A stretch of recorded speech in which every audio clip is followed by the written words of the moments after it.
Пратеникот од Кавадарци Бетијане Китев е кандидатот за градоначалник на Социјалдемократскиот сојуз на Македонија за општина Кавадарци.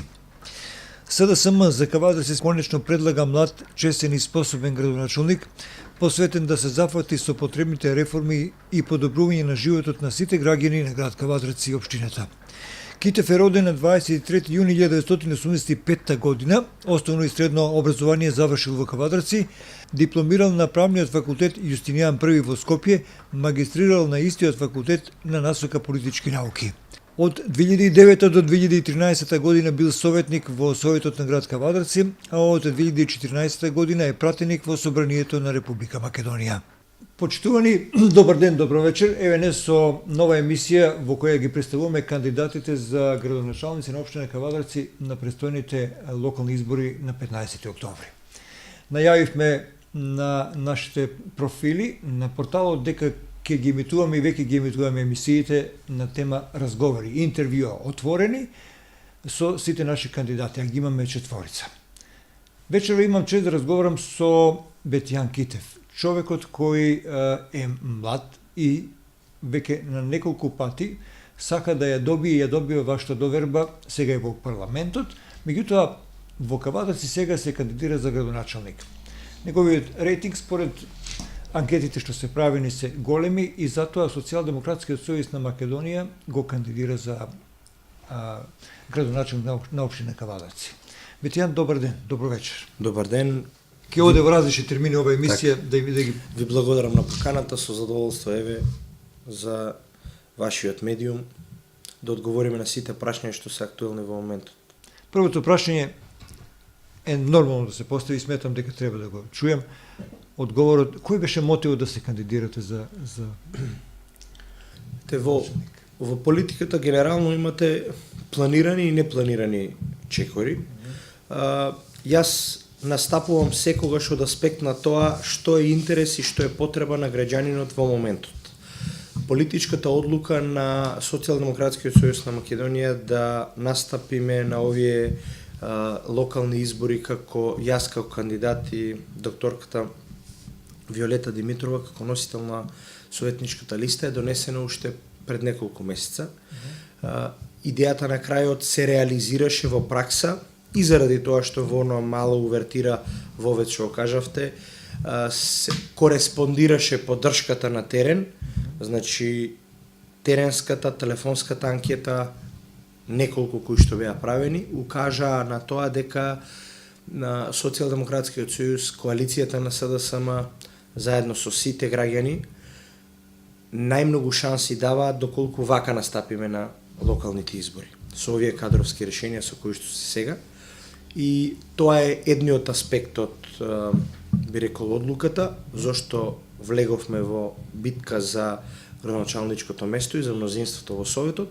Другиот аспект може да се гледа и политички. И тоа е заради тоа што многумина кои што почнале во политиката, најголемите докажувања, всушност најголемиот пробив во политичка смисла, го правеле токму преку реализација на идеите и проектите од добро за граѓаните во локалната самоуправа. Не е, мислам, сме правиле многу пати анализа и на други моменти со вас. Едно е пратеничката функција, која што е, би рекол, повеќе статична функција, од аспект на тоа што политиката, идеите ја искажувате преку собраниската говорница. Ова е многу подинамична позиција, многу помоќна позиција, но позиција која што може да направи многу повеќе доколку се има еден широк опус на размислување, идеи, би рекол широко градос во политичкиот, во општествениот пристап и конечната одлука на крајот беше таа. Не е лесна одлука да вие од собраниската говорница, од собранието од законодавната власт да направите трансфер во локална самоуправа, но секогаш локалната самоуправа пак е шанса да направите нешто многу повеќе за Кавадарци. Јас последните 2 години од мојот пратенички мандат, иако прилично турбулентен, со многу излегувања, со оставки, со ови последните немили настани од 27 април, Поминавме еден период кој што останува врежан веројатно во меморијата на секој од нас до крајот на животот, но мислам дека кога правам често пати споредба што се имаме таму како партеници поминато, со каков жар, со каква енергија сме го воделе тој политички процес во парламентот, мислам дека направивме многу, дадовме шанса колоритот демократски во Македонија да добие една поинаква политичка култура, демократскиот колорит да го збогатиме со наши дискусии и со наш пристап од собраниската говорница, и мислам дека таквата моја, би рекол, активност многу помогна сега повторно да сум кандидат за градоначалник. Ги наруши ли односите со оние што не добија доверба, а се надевали потајно верува дека ќе бидат кандидати во вашата партија? Во постапката Социјалдемократскиот сојуз имаше официјално 6 кандидатури поднесено и јас секогаш и на внатрепартиските состаноци инсистирав и укажував на идејата дека луѓето треба да се охрабрат и дека треба да направат свој, би рекол, потек, а тоа е потек да поднесат кандидатура и да влезат храбро, честно и одговорно со еден пресметан ризик претходно, што значи во овој период, во ова време да се биде кандидат за градоначалник на владеачка партија. Дали ги наруши односите? Не, заради тоа што секојдневно сме заедно на терен, тоа било и претходно така. Јас сум многу благодарен од аспект на тоа што сите они останати кандидати кои што беа во трката за градоначалник, денес буквално со сите можни сили гризат да ја освоиме градоначалничката позиција, бидејќи се сигурни, свесни, знаат дека само со програмските определби на СДСМ и на коалицијата може да дојде до разубавување, до подобар живот на кавадарци. Благодарам, одиме натаму. Кампања. Како ја оценувате до сегашната кампања, нејзиниот тек, има ли негативни, позитивни импликации? Како вие ја оценувате? Јас мислам дека од наша страна водиме културна, би рекол, политички издржана, релевантна политичка кампања од неколку аспекти, и од аспект на тоа што значи контакти и средби со граѓаните преку кои што ја објаснуваме програмата која што сакаме да ја реализираме во следниот 4 годишен мандат, но и од аспект на комуникација од една страна и со сите оние наши сограѓани кои што на некој начин гледаат можеби апатично кон политиката, разочарани се од цел еден сплет на околности што се случувале во Македонија последните 25-6 години. Моја интенција е, наша намера е да ги разубедиме и би рекол, тврдокорните, најголемите скептици кои што на политиката гледаат секогаш со онаа реченица, знаете, сите си исти. Токму од тој аспект се обидуваме да дојдеме до секое семејство, до секоја наша фамилија, до сите оние наши сограѓани, без било каква поделба партиска, етничка, религиозна, да ја представиме програмата План за живот во Кавадарци, да побараме отворено поддршка и пред сите наши сограѓани да се обврзиме дека ќе го реализираме тоа што го ветуваме сега во овој 20-дневен предизборен период. Јас сум повеќе од оптимист, приемот на терен е одличен, атмосферата е, би рекол, изворедна. Мислам дека се створени сите можни предуслови за победа во прв круг. Колку очекувате излезност од кавадарчани ова година? Имајќи во предвид дека локалните избори секогаш имаат една па би рекол, од повеќе причини некој помал степен на мотивација ки граѓанството во делот на излезноста, сепак заради актуелната политичка ситуација на ниво на Македонија, очекувам доволна излезност, што на крајот ќе овозможи триумф во прв круг.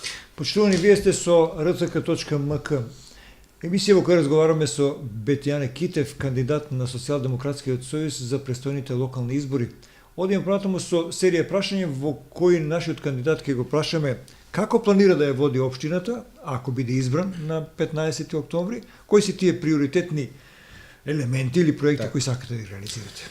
Значи, едноставно е прашањето. Општината ќе ја водиме различно од ова што до сега беше практикувано како локална самоуправа и како локална власт.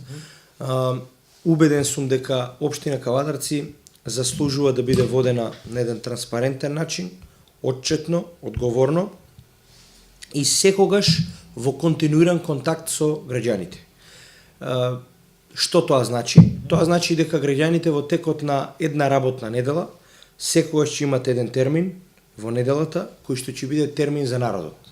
Сите оние наши сограѓани кои што сакаат да дојдат до градоначалникот, до службите за би рекол одреден нивни проблем, ќе имат шанса тоа да го сторат и честно, одговорно, транспарентно ќе им се каже што во моментот може да се стори, а што е тоа да речеме што во еден разумен временски период би се направило, а е од интерес нивно на решавање на проблемот со кој што доаѓаат кај градоначалникот. Кои се клучните проекти, веќе ги промовиравме и на големиот митинг, кој што се одржа минатата сабота. Имаме еве прилика сега преку вашиот медиум пак да ги повторам. Наши клучни приоритети се Кавадарци да добие нов лик преку подобрување на патната инфраструктура, она што е многу значајно и за граѓаните, но и за стопанските субјекти во Кавадарци, решавање на сите оние главни сообраќајни артерии во градот кои што денес представуваат проблем од аспект на раскопаност, од аспект на несреденост, зголемување би рекол на безбедноста во сообраќајот преку изградба на неколку нови кружни текови кои што сериозно ќе ја подобрат и безбедноста, но и би рекол тоа подрачје кај што ќе биде тоа правено да го разубават на некој начин, бидејќи тоа има потреба самите граѓани, но тоа укажуваат на неколку локации во градот. Зголемување на чистотата во градот, зголемување на хигиената во градот, која што е во директна надлежност на комуналец, правење од јавното предпријатие комуналец на една транспарентна, би рекол, општинска компанија, која што на некој начин ќе биде во директна служба на граѓаните, реорганизација, негова кадровско доекипирање и кадровско менување на оние позиции каде што треба да им се даде шанса на сите оние кои што реално ја разбираат работата во поедините сектори. Проектот за гасификација на Кавадарци, еколошки енергенс, би рекол, заради намалување на трошоците за електрична енергија, исто така еден мега проект кој што на Кавадарци ќе му донесе многу позитивни ефекти и од аспект на намалување на издатоците кои што ги имаат по месечен основ, граѓаните и фирмите, би рекол, изградба на нова детска градинка која што е насушна потреба на овој град, заради малиот капацитет кој што сега го имат градинките во Кавадарци и заради потребата, реалната потреба од тоа да имаме нов таков современ енергетски и ефикасен објект за да ги изгрижи сите оние дечиња кои што сега треба приватно да бидат чувани на некој начин, заради тоа што нема можност каде да бидат сместени заради немањето на соодветен простор. Внимавање многу на она што значи еколошка позиција на градот, инвестирање во мерни станици, значи на тој начин со неколкуте мерни станици Кавадарци точно ќе знае од каде најмногу доаѓа загадувањето, во кој дел треба најмногу превентивно да се делува и што е тоа што општината заедно со Министерството за животна средина и просторно планирање треба да го направи за да ја олесни таа позиција на граѓаните во градот. Сублимирано неколкуте се тоа, да не го заборавам спортот, образованието, културата, исто така, цел еден би рекол диапазон широк на случувања кои што сакаме да ги реализираме во сите овие сегменти и убедени сме дека доколку тоа се прави честно, доколку се прави програмски определено во еден мандатен период од 4 години, дека нашиот град, нашата општина Кавадарци ќе биде многу подобро, урбано, средено, би рекол многу покултурно место за живење и прифатливо за многу наши сограѓани да ги задржиме тука на оваа територија. Господин Китоев, паркирањето и моменталниот хаос во сообраќајот заради зголемениот број на возила е огромен и во негатива е во Кавадарци, во лоша состојба. Како вие би го решили овој проблем? Примерите од другите градови врзани со паркирањето се би рекол многу едноставни. Градите катна гаража на одредена локација, општинско земјиште на државата и вие го решавате прашањето. Вториот момент кој што е понуден како опција за решавање на ова прашање е врзано со, би рекол, зонското паркирање, на некој начин кој што би требало да го олесни протокот на возила или на некој начин да го уреди паркирањето во градот. Почна таа работа во Кавадарци, подпишане, значи договор тоа, она барем што го видовме од седниците на Советот на општината и објаснувањето на градоначалникот, но јас сум тука со една мала задршка, бидејќи немаме целосен увид на договорот и реално не знаеме што тој содржи. По добивањето на поддршката ќе треба да ги разгледаме опциите и да видиме што е најдобро за град Кавадарци. Она што е унисоно размислување помеѓу сите стопанственици, секој наш граѓанин, секоја фирма која што циркулира на потекот 7 септември, Линденска, се она што е врзано околу орбитата на актуелниот градски пазар, укажуваат на тоа дека идниот градоначалник мора сериозно да се зафати со тој проблем и да го реши паркирањето. Мора да ја зголемиме и сообраќајната култура, несомнено е тоа сите треба да работиме на тоа, но би рекол преку еден сериозен пристап и преку разгледување на можностите за тоа на кој начин би било најдобро да се реши тоа прашање, ќе се зафатиме и со решавање на тоа горливо прашање. Главната, би рекол, програмска определба наша, но гледам и на другите политички партии, е дека мора еднаш за секогаш да тргнеме, да се фатиме во костец со тој проблем и да го олесниме протокот на возила, паркирањето да биде во еден, би рекол, нормален дневен ред, кој што би бил прифатлив од сите граѓани, без правењето на сите овие гужви, иако би рекол купувањето на голем број на возила, колку и да вие се обидувате да направите паркирање за еден град кој што е планиран, условно кажано, за еден тип на возила. Сега по податоците мислам дека Кавадарци има повеќе од 13.000 возила. Моите податоци се 18.000, меѓутоа што е и да е така, што е за нашиот град многу се разбира, ние не можеме да му забраниме на граѓаните да купуваат возила, но од друга страна пак тој капацитет што е на градот мора да го усогласиме со тоа што е желба, да кажам, да граѓанинот има едно или две возила кои што ги користи за дневна употреба, и тука е градоначалникот со неговата работа заедно со администрацијата и со Советот на општината да овозможи решавање на тоа прашање. Ќе ги разгледаме опциите и сигурно дека ќе направиме сериозен обид тоа прашање да биде затворено, дали преку катна гаража, дали преку една-две повеќе катни гаражи, дали преку решавање на прашањето преку паркирање. Прашањето е само тука дали тоа да се оди со јавно-приватно партнерство или тоа можеби е подобро да го прави јавното предпријатие Комуналец. Да, како општинско предпријатие. Убаво е градоначалникот да има мнозинство во Советот, меѓутоа што ќе се случи ако би работеле без мнозинство во Советот? Како ќе функционирате? Да. Тоа е најкомплицираната ситуација во која што може да се најди еден градоначалник. Ја верувам дека ние ќе имаме мнозинство во Советот, имаме одлични кандидати на листа, кои што имаат свое знаење, борбени, препознатливи, би рекол, во својата фела на работа. И ако се доведеме во ситуација, хипотетички сега говорам, да се случи да фалат советници, тогаш единствената опција е вие да правите коалиционен договор со сите останати кои што би влегле во Совет. Имаме интересна, би рекол, квалитетна понуда и на другата страна. Сите оние кои што имаат, кои што се влезени во процес на освојување на поголем број на советнички места, и независниот кандидат Сакалиев, и тука е кандидатите од ГРОМ, и кандидатот на ТМОРО, па и кандидатите на ВМРО ДПМН, мислам дека нудат еден состав на Совет кој што би имал, би рекол, така еден функционалност и еден различен политички колорит, но не мислам дека ќе се надминат во тој дел, бидејќи гледате, ако победи нашата опција, сме сигурни дека ќе победи, генерално секогаш правилото е дека многумина сака да соработуваат со градоначалник. Ретко вие имате позиција во која што ќе победи градоначалникот, а советниците за некој клучен проект би правеле обструкции. Јас се сеќавам кога дојде предлогот на дневен ред за водоснабдувањето во мандатот во кој што јас бев 2009-2013, за прашањето врзано со Дрекслер, носењето на фабриката тука во Кавадарци. Значи имате прашање во кое што политиката треба да прекине и да одмолчи. Едноставно да се даде интерес на она што е интерес на градот, општи интерес, доколку се случи ситуација во која што уште еднаш укажувам, значи потребен е дополнителен број на советници за да дојдете до мнозинство, рецептот е многу јасен. Да направите коалиција со сите останати кои што се влезени во советот, да подаете рака и да се договорите околу некои клучни приоритети да ги реализираме заедно.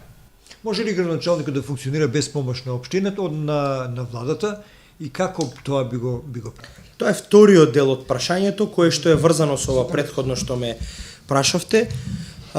Бидејќи во Република Македонија од 2005 година почна процесот на децентрализација. Последната влада, ако не се лажам, 1 јуни 2005 година го почна процесот на децентрализација и после, би рекол, многу години гледаме дека децентрализацијата се уште не е процес кој што е целосно финиширан, завршен. Се уште општината не е до тој степен ослободена во поедини области, кои што сега ги менаџира градоначалникот, од централната власт. Значи, вака стручно кажано, децентрализацијата почна, но деконцентрација на власта не се направи.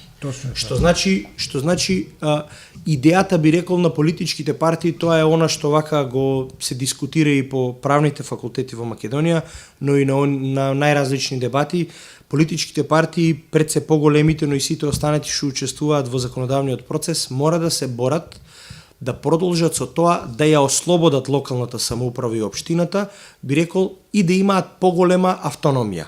Кога велиме поголема автономија, тука мислиме и на финансискиот дел, но и на она што значи административен дел во делот на подписи, кадровски решенија, кои што градоначалникот условно кажано ги има како обврски во своето работење. ЗЕЛС, тука се разбира заедницата на единици на локална самоуправа, исто така преку своји иницијативи ќе мора да се вклучи во надминувањето на таа состојба, но јас сваќам дека е тоа процес кој што не се решава лесно, туку ќе треба време. Дали може градоначалникот да функционира различно па гледате, има многу успешни примери. Премиерот на државата Зоран Заев е токму таков пример. Својот мандат кој што го почна 2005 година, го продолжи најголем дел од својот мандат да ја разубавува општина Струмица како условно кажано кандидат на партија која што е различна од владеачката мнозинство. И успеваше во тоа. И успеваше без проблем во 3 наврати доби сигурен мандат во Струмица. Значи може и тоа да се работи, иако реално тука заради политичката наша култура, заради односот на политичките партии една кон друга, може да се случи да има многу турбуленции, да има многу застои, но обструкции. Тука повторно е карактерот на оној кој што води, карактерот на градоначалникот, желбата негова, поривот негов да влезе во костец со проблемите и да изнаоѓа решенија и да ги решава. Јас се сеќавам 2013 година, кога во таа прва кандидатура на мој 28 години, кога представниците на ВМРО ДПМН и водеа кампања, меѓу другото, против мене, со зборовите немојте да гласате за кандидатот на СДСМ, власта е на ВМРО ДПМН, он нема да може ништо да направи реално. И сега се доведовме во една обратна ситуација, каде што со свој камен по глава, ама сега гледам тоа многу него форсираат. Битко е оптимист дека ќе работи добро, ако биде избран.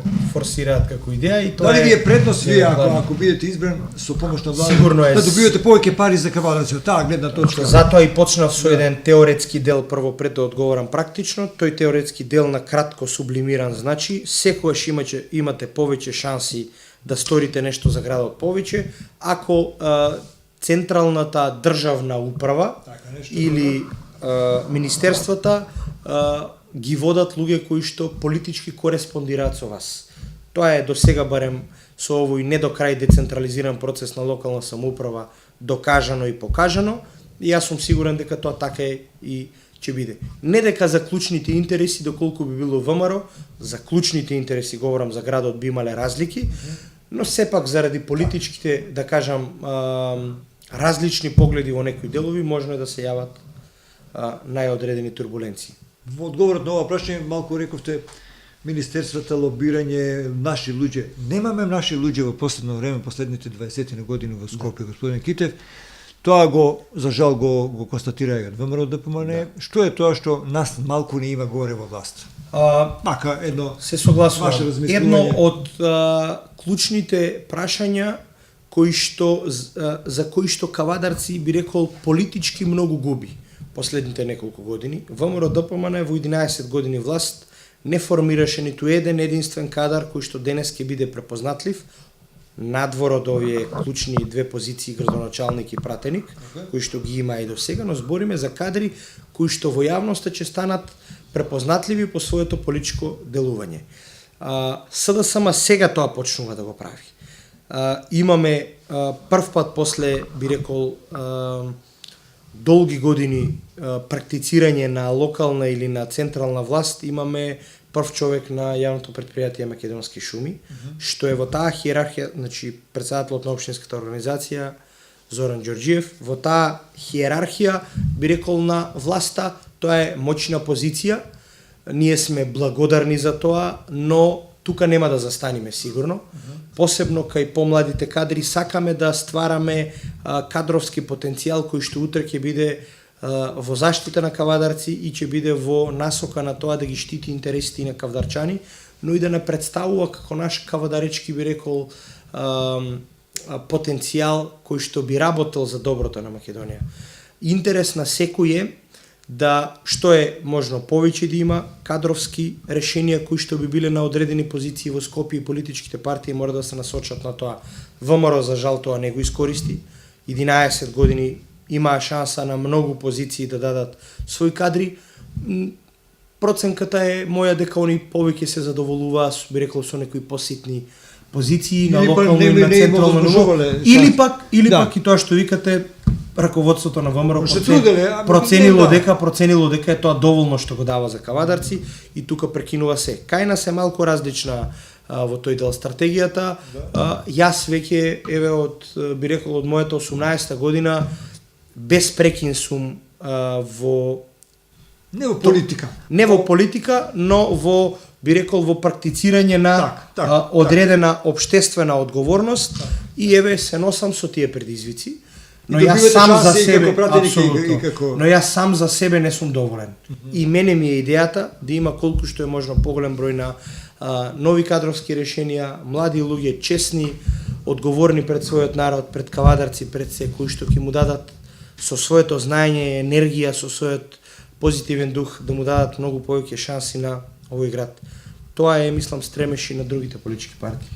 Во кавадарци топ тема број 1 е откупот на грозјето, што ќе правиме со она што ќе го набереме секоја година и постојано проблемот се повторува. Откако знам за себе и од кога се бавам со оваа професија, тоа е нерешено прашање. Не можете ни вие преку ноги да го решите, ниту оваа влада, ниту не знам, треба да поминат многу години да створиме една култура или начин на одгледување на лозјата и една политика во оваа област. Како градоначалник гледате на овој проблем со откупот на грозјето, како би го решиле или како долгорочно гледате на негово решавање? Вклучен сум во разговорите кои што се воделе и кои што се уште се водат на релација Министерство за земјоделство и винарски визби заедно со лозарите. Сум бил и предходно дел од, можеби во друга форма заради политичкиот момент и како советник во општината. Многу се борете тогаш, да. Сум бил вклучен, редовно инсистиравме да државата помалку троши на непродуктивни проекти, повеќе да дава за земјоделците. И овие во првите 100 дена од новата влада гледаме дека радикално се менува пристапот пред се кон лозарството и кон лозарите и со дополнителната поддршка во делот на во делот на зголемувањето на приносот по основ на предадено грозје, кој што лозарите би го имале, но и по однос на редовната исплата на субвенции. Јако таму да кажам дека заради водостопанство затекнавме многу проблеми пред се во делот на исплата на субвенциите, законски решенија кои што биле тотално нелогични. Да не можат луѓето, на пример, да добијат субвенција заради тоа што немале платено радиодифузна такса. Тоа е водарина, да, и со водниот надомест. Значи, едно од неколку решенија кои што апсолутно не оделе во прилог на лозарите, кои што не оделе во прилог на земјоделците. Сега како да се надминат овие проблеми? Да. Како градоначалник, мојата идеја, стремежот мој е прво да ги подобриме односите, Лозарите знаат дека во мене ќе имат секогаш сојузник и нивен промотор. До крај ќе се бориме за нивните идеи, за нивните интереси. Но од друга страна мора да се потрудиме да ги подобриме со големите винарски визби релациите кои што сега се нарушени. Не смее да се случи повеќе винарска, ја не можам тоа да им забранам, не можам да ставам рампа пред нивната одлука, но кога гледам дека во Штип на Пастрамалијада главен спонзор и донатор е винарска визба Тиквеш, а тука за Тиквешки гроздобер ги нема, или ги има или главен е Стоби, си го поставувам прашањето зошто е тоа така. До што се потезите што ги превземала досегашната локална самоуправа и власт за да се нарушат односите со еден, би рекол, таков балкански, европски, светски бренд каков што е Тиквеш. Интерес на општината и заради данокот на имот, и заради вработените, и заради економската, би рекол, флуктуација која што треба да биде значителна, зголемена, моćна за нашиот град, со винарска визба Тиквеш, со Повардарие, не го исклучуваме Стоби во некој случај, со сите оние мали винари кои што функционираат на територија на град Кавадарци, да си подадеме рака и да видиме што може општината да помогне за нив, што може тие да вратат назад за граѓаните и за општината. Само на таков начин може да ја подобриме состојбата во овој сектор, во оваа земјоделска гранка и да им овозможиме и на лозарите решавање на нивниот деценијски проблем. Се разбира, само градоначалникот не е доволен, бидејќи се работи за државна стратегија и интерес која што е многу важна да биде секогаш реализирана во насока на тоа да се задоволат интересите на лозарите, а тие ќе бидат задоволени ако има сигурен откуп и ако се исплаќа грозјето редовно, она како што е по закон договорено, и она што значи исплаќање на редовни на зголемени субвенции. Градоначалникот тука мора да го даде максимумот и би рекол, во комуникација со реалните, со вистинските лозари, но и со сите оние кои што живеат од земјоделието, а такви се повеќе од 6000 фамилии во Кавадарци, да даде шанса институциите во Скопје, сите оние министерства кои што треба да ги донесат финалните одлуки, градоначалникот да го подготви патот на лозарот, па и на винарските визби и да се реализираат приоритетните задачи кои што двете страни ги поставуваат. Улогата на медијатор на градоначалникот во овој процес е многу важна и тоа така и ќе го правиме. Тоа и до сега сме го правеле. Не сум испуштил ниту еден лозар до сега кој што побарал средба да не кренам на телефон, да го оставам да ме чека, или да не се јавам да прашам во министерството зошто не се исплатени парите или зошто не е пуштена таа субвенција која што следува за одредено физичко лице.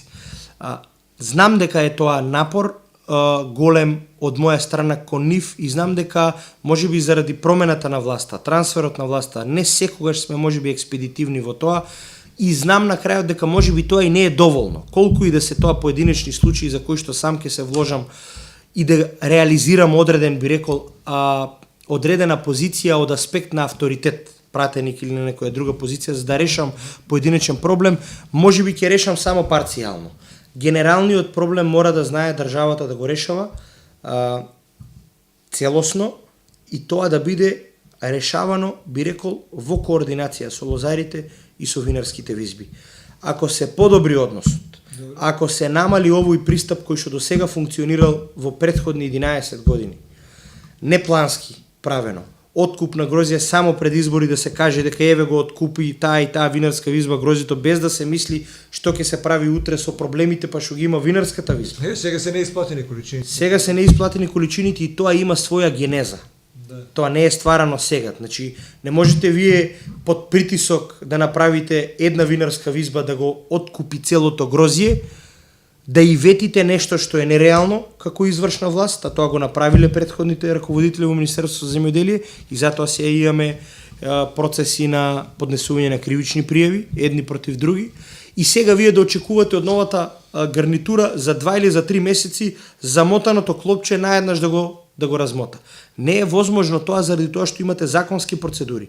За да исплатите субвенција на винарската визба мора да биде регистрирана во регистарот на винарии. За да ја регистрирате во регистарот на винарии, некој пропишал дека за пак да се регистрира треба да плати 10% од откупеното грозје.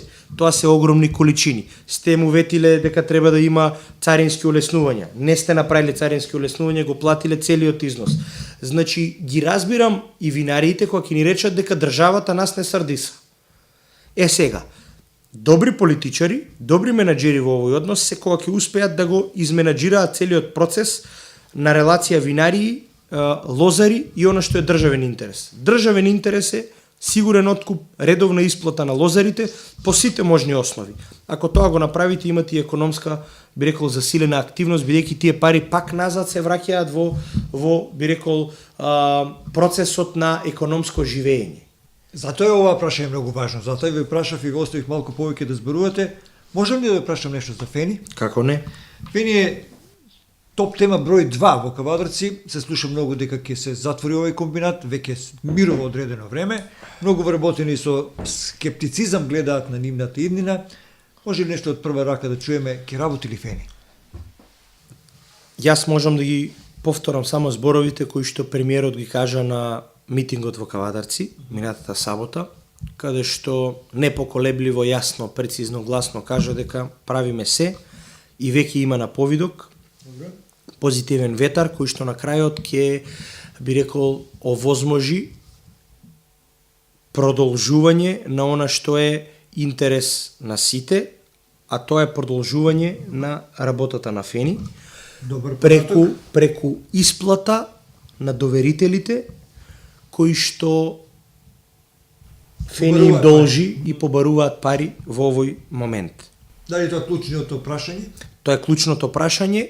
Јас не би брзал со дополнителни најави и изјави, бидејќи владата го, би рекол, го води тој процес. Очекувам, сега сме сабота, очекувам многу скоро, во текот на идната недела, официјално да испадне владата со соопштение и да објави дека еден од клучните, би рекол, проблеми кои што во меѓу период стана голем проблем и прашање кое што се актуализираше е надминат и дека состојбите ќе се нормализираат.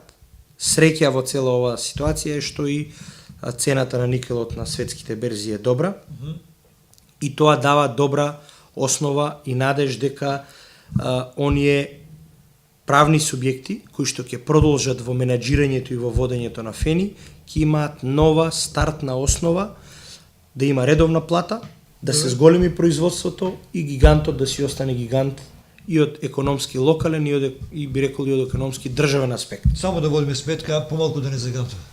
Апсолутно, тоа значи во ниту еден момент не го ескивирам моментот дека кога имате таков економски субјект како Фени, секогаш ќе се поврзува работењето негово со она што значи еколошки момент во град Кавадарци. Многу е важно, бидејќи она што сум јас информиран, технологијата која што ја има Фени во моментот е врвна во компаративно со сите оние компании од таков калибар во Македонија. И важно е само да се почитуваат законските процедури кои што ги форсира, на кои што укажува Министерството за животна средина и многу е важно исто така општината да се вклучи во, би рекол, континуираното мерење на квалитетот на воздух и загаденоста од PM10 честички во Кавадарци.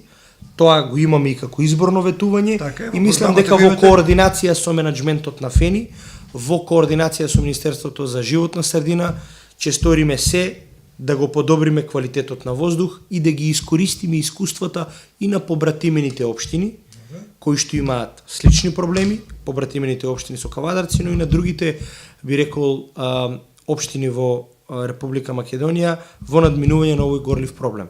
Зголемувањето на зелените површини ќе биде исто така еден од клучните предуслови, затоа што на тој начин ќе доприме, ќе создадеме колку што е можно, би рекол, поздрава атмосфера, поздрава животна средина, која што ќе овозможи здравје за сите.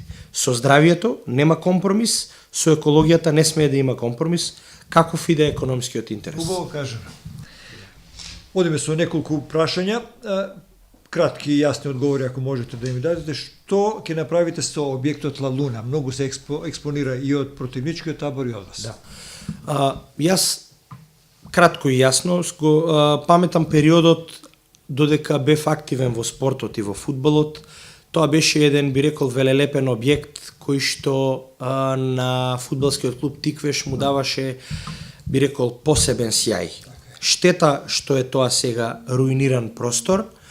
Локалната самоуправа на размислувањето на сите оние кои што се вклучени во разубавување на тој дел од градот, ќе направат се тој објект да добие нов лик и да биде она што ние го кажуваме младински културен центар, кој што на некој начин би бил од директна корис за сите оние кои што живеат тука во Кавадарци, творат тука во Кавадарци и гледаат перспектива во општина Кавадарци. Идејата е руинираниот простор да се расчисти, да се изгради објект кој што ќе биде репрезентативен за сите млади, за сите граѓани во Кавадарци. Има многу убава локација. Како Тиквешкиот гроздобер ќе го видоизмените, како да стане манифестација од меѓународно значење? Првиот момент клучен за Тиквешкиот гроздобер е вие да ги вклучите сите оние работници од културата кои што нешто знаат. Значи, не смеете Тиквешкиот гроздобер да продолжиме да го организираме на начин како што тоа до сега се прави. Ја не ја спорам позицијата на тоа дека локална самоуправа дава шанса одредена агенција да биде организатор. Но вие морате, кавадаречката култура мора извориштето да произлезе од оние кои што живеат во овој град, кои што со културата имаат директни доперни точки.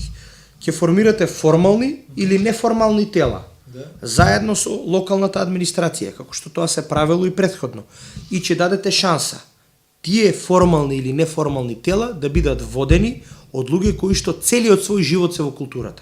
Да направат програма, се разбира за тоа да бидат и платени, тоа не го споре никој, бидејќи денес секој кој што работи и кој што се обидува да створи нешто, сака да има и финансиска корис, но тоа да биде таква надокнада која што на некој начин ќе успее да постигне два ефекта. Ќе го задоволите културниот работник, од друга страна тој со своето знаење ќе ви направи програм кој што ќе биде општо прифатен и од граѓаните преку реализирањето на програмата, но и ќе биде медиумски многу важно презентиран пред цела Македонија. Мислам дека не го користиме потенцијалот на тоа што го содржи, што го има Кавадарци како град на грозјето и виното, и таа манифестација ја претворивме во, би рекол, своевиден пивофест. Ја немам против да се конзумира пиво, јако имаме неколку такви манифестации во Македонија, но кога е гроздобер, мора општината да стори се да даде предност на вината и на ракијата, на маџунот, на рачелите, на грозјето, на она што е, би рекол, символ за тоа зошто постои тој Тиквешки гроздобер. Сега, оние кои што си ја знаат работата, заедно со сите кои што сакат да помогнат од културата, ќе им дадеме шанса, и не 2, 3 или 4 месеца пред, туку година за година. Штом заврши едниот гроздобер, ќе почне планирањето и реализирањето на идниот гроздобер. Да се подготват сите можни аспекти, затоа што ви тврдам, добро организиран гроздобер, 3, 4 или повеќе дена, зависи тоа како ќе биде осмислено, ќе овозможи локалната економија да се засили, дуќанџиите, трговците, месарите, бутиците, сите оние кои што имаат интерес од зголемен прилив на луѓе во тој период во градот, ќе профитираат. Кавадарци ќе се промовира дополнително и од тоа интерес ќе има сите. А не како сега. Сега имаме манифестација која што трае 3 дена, од кои што еден ден би рекол со некаква главна музичка звезда се покрива, доаѓаат луѓе колку што доаѓаат и тука завршува се. Вие би имале ли големи концерти како Северина, како Парни Ваља? Значи без атрактивна музика, би рекол без атрактивни музички имиња од балкански, од европски, од светски калибар, една таква манифестација сигурно не може да одржите. И тоа не го спориме, но тоа мора да го комбинираме со квалитетна програма сите денови. Не само еден ден од Тиквешкиот гроздобер, и да им се даде шанса на сите наши автентични локални групи, музички, кои што исто така ќе доминираат тие 2-3 дена. Или повеќе дена во зависност од тоа каков договор ќе направиме. Тиквешкиот гроздобер интерес на секоја локална самоуправа е да го направи да биде манифестација која што ќе биде од голем економски и стопански интерес. Разбрав. Евидентно е дека во програмите на градоначалниците се застапени проектите од типот реконструкција на локални малски улици, изградба на кружни текови и така натаму. Со еден збор, проекти што треба и тековно да ги работите ако бидете избран како градоначалник. Кои се вашите пошироки погледи на Кавадарци како град? Како урбана средина? Како место каде што живеат 40.000 граѓани? Добро е тоа што во моментот Кавадарци е, би рекол, и со сите проблеми со кои се соочуваме, е, би рекол, втор по големина индустријски град, кој што учествува во формирањето на македонското GDP или бруто домашниот производ, и таа позиција, би рекол, на учество во формирањето на бруто домашниот производ, Кавадарци до сега можеби не ја користи така како што сите посакуваме да ја користи. Што сакам да кажам? Едно е тоа што Кавадарци го дава за државата, но дали државата враќа назад кон Кавадарци по поедини основи. Големите стопански субјекти, гигантите кои што работат на територијата на општина Кавадарци, кои што функционираат успешно, Фени, ИГМ, Тиквеш, Горска, Кожувчанка, значи се тоа, би рекол, препознатливи брендови кои што во поедина своја дејност, што ја работат, носат успех за Кавадарци.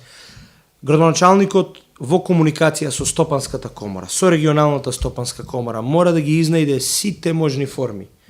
Она што е интерес на големите субјекти, но и на нашите сограѓани кои што работат во тие субјекти, да овозможи економски проток, зголемување на она што значи производство кај овие компании и на некој начин враќање на тоа на тој профит назад во локалната самоуправа.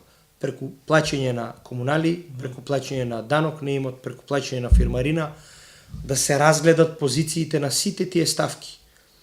Да видиме дел од оние, би рекол, собственици на овие компании или на оние кои што имаат најголеми удели во компании отворено укажуваат на тоа дека одредени позиции идниот градоначалник треба сериозно да ги размисли во делот на она што значи издаток нивни кон општината. И моето укажување е дека ќе направиме сериозна економска анализа во разговор со нив, да констатираме што е она што нив во моментот му треба како помош од локалната самоуправа упатена директно кон овие компании. И повторно се враќаме на кадровскиот дел врзано со ова прашање. Кога имате поголем број на лобисти, кога имате повеќе знаење во централните институции, тогаш Кавадарци посилно. Користите фондови на државата, користите фондови на Европската унија во најразлични форми. Носите пари плюс од она што граѓанинот го има како пари во буџетот. Имаме голем буџет кој што овозможува преку едно честно и транспарентно работење, ако тоа го прави градоначалникот, да ги задоволите повеќето целни групи во Кавадарци и да им овозможите нешто за што тие имаат визија и идеја да го реализирате, седно дали е се тоа дуќанџи, пензионери, спортисти, просветни работници, но многу е важно да ги користите и сите останати форми кои што ги дава и централниот буџет. Значи имате многу моменти каде што Кавадарци мора да се труди повеќе преку својата постава, централните пари да ги насочите во Кавадарци, европските пари да ги насочите во Кавадарци, на тој начин да му дадете на Кавадарци едно ново руво, нов лик, каде што преку едно, би рекол, менаџирање финансиско ќе успеете да го разубавите градот од повеќе аспекти. Дали му фали на Кавадарци тоа? Мојот впечаток е дека во моментот тоа многу му фали и дека идниот градоначалник мора да стори се едно на политичката разврска и се едно на продолжението на, би рекол, практицирањето на политиката на оваа власт, во соработка со владата да стори се, да донеси поголем број на инвеститори во овој град, да го урбанизира, да го доуреди градот од аспект на комунална инфраструктура и со својот буџет, но и со проекти кои што нудат би рекол, пари од европски фондови и на тој начин во тој конгломерат од дејствување да го реализираме она што е наша клучна програмска определба. Тоа е Кавадарци да биде поубаво место за живење. Сега, тоа е тежок процес, макотрпен, но со добри кадри, со работа, со знаење, со честен пристап може да се направи. Точно е тоа. Вие бевте голем спортист, го сакате спортот, како советник се боревте за убав спортски живот. Кавадарци беше на врвот во Македонија и на бивша Југославија по квалитетот на спортските тимови, сега сме паднати. Како да го подкренеме? Како да му дадеме ветер во едрото и да биде спортот подобар? И ова прашање би рекол Многу важно. Многу важно Спортот е многу важно. И е продолжение на ова што до сега го говоревме.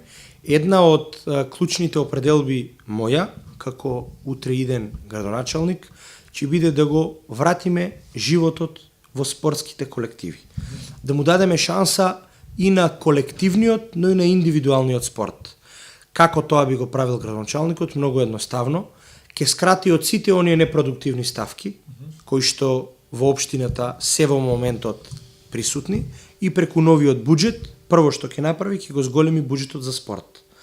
Ќе има едно транспарентно, би рекол, и честно финансирање на колективите кои што функционираат во градот. Многу полагам на тоа, бидејќи знам што значи фактички кога пред да влезам во политика, бев пасиониран по фудбалот.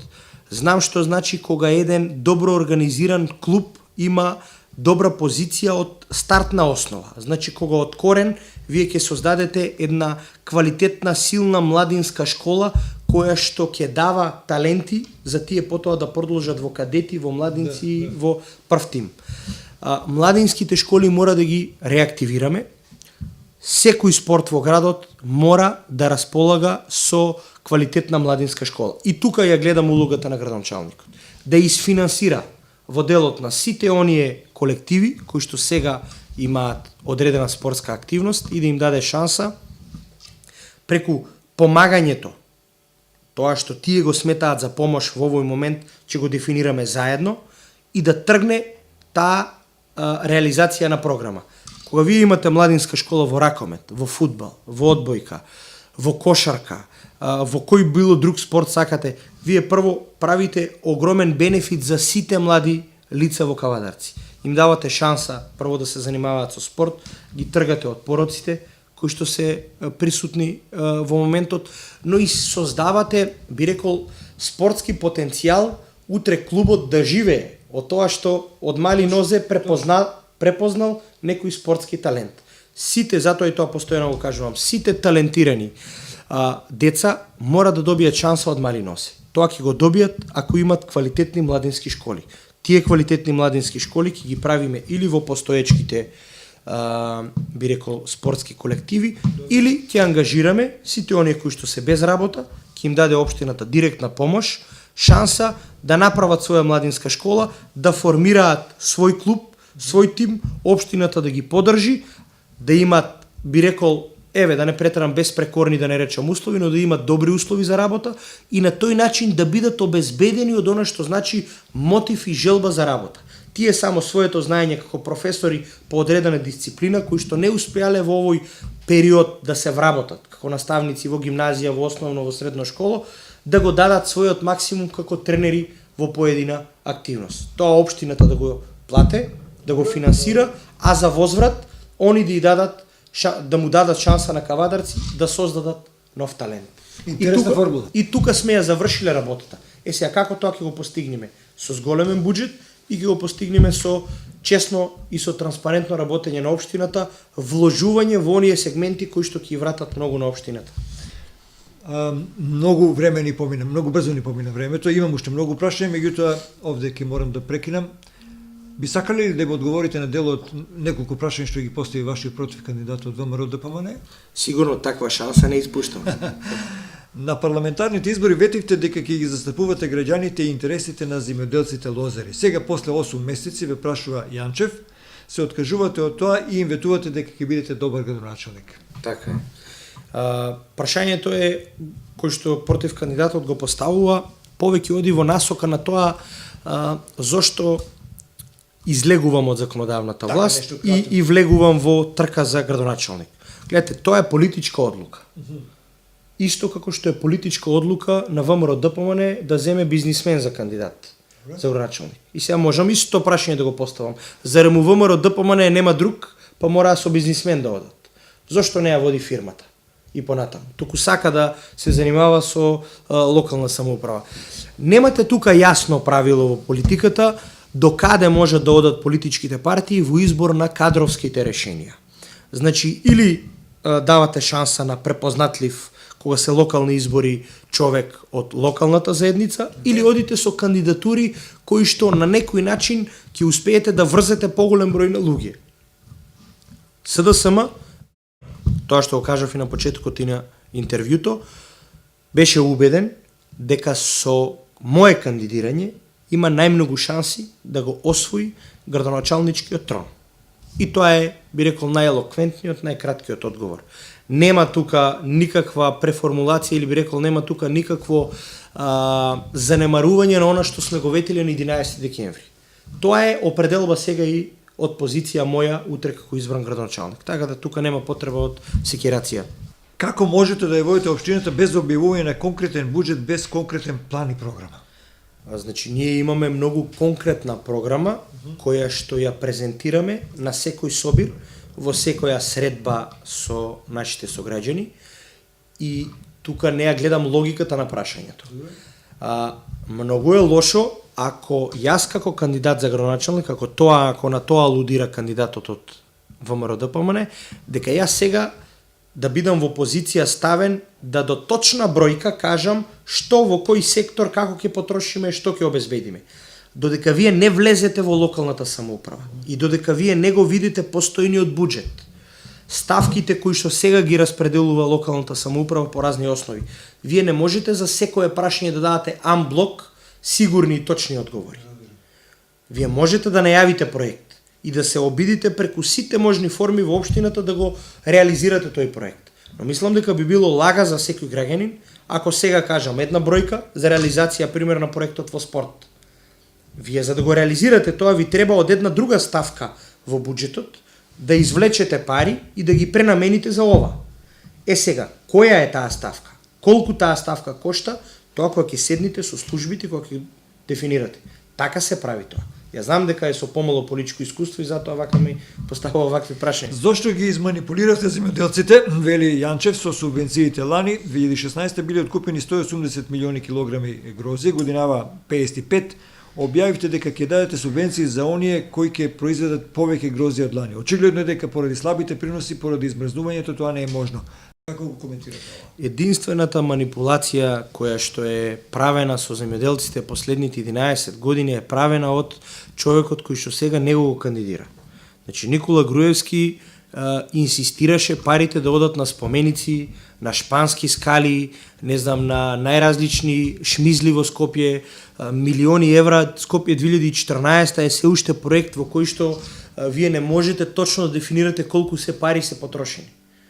Реално, ако прашате колку потрошија во 11 години на Скопје 2014, никој не може да одговори.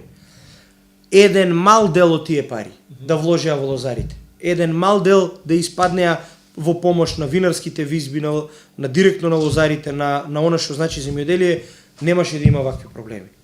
Нема никакво политичко оправдување дека лозарите биле изманипулирани сега. Не, од петни жили се труди министерот да ги исплати сите субвенции, заради тоа што водостопанство тука во Кавадарци не успеало да даде точна бројка на луѓе кои што платиле воден надомест и кои што и кои што сега треба, па немаат добиено од тие причини. Да. Заради тоа што некој испиел додека требало да се работи. Значи нема тука манипулација, само има еден, би рекол, неодговорен пристап на претходната влада на ВМРО ДПМН кој што 11 години на земјоделието гледала како на една гранка за занемарување. Оваа влада сега, во овие 3 месеца, прави се да ги санира штетите и состојбите од претходното 11 годишно работење. Се што сме ветиле ќе биде реализирано. Со штедење, со домачинско работење и лозарите и винарските визби ќе си го добијат тоа што си го заслужуваат. И тука мислам, таа тема сме ја затвориле, во неколку наврати сме кажале дека интерес на оваа влада е да има среќни земјоделци. Дали ја застапувате двојазичноста во Република Македонија?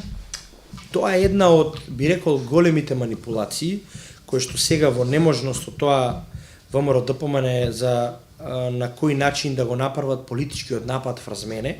Се гледам дека спотови прават на Facebook, се рекламираат дека гласот за мене бил глас за двојазичност и така натаму, но гледате како ВМРО ДПМН не само што не ја научи лекцијата од тоа што им се случи на 27 април и од тоа што преку ноќ стана опозиција, туку они се уште се заглавени во некаков квази националистички филм, мислејќи дека на тој начин ќе ги убедат граѓаните дека навистина јас или некој од останатите форсираме двојазичност.